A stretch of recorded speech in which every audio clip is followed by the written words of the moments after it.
Meron akong isang tanong, pasensya na kayo, kailangan ko itanong to. Kung meron man pong isang bagay na sa inyong tingin ay tinatanaw nyo ng utang na loob sa Pangulo, sa Presidente o sa pamahalaan na ito, ano po yun? Kung meron man, Well, yung kanyang isa personal o sa politika? Personal po, personal.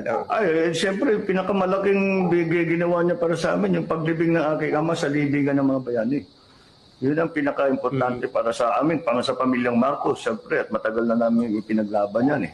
At ngayon pa lang, kahit na yung ibang presidente na nakaraan, kahit sa tinuturing nga namin kaibigan, at sinasabi, gusto nilang gawin, o papayag sila, si President Duterte lang talagang ang nanindigan dun sa kanyang unang salita na dahil nasa batas siya, nasa rules yan, dapat dapat malibig si Marcos sa libingan ng mga bayani.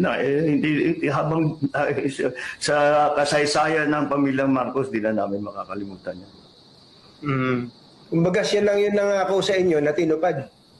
Parang ganon. Sa lahat ng iba, sinasabi, gagawa natin ng paraan, titignan natin.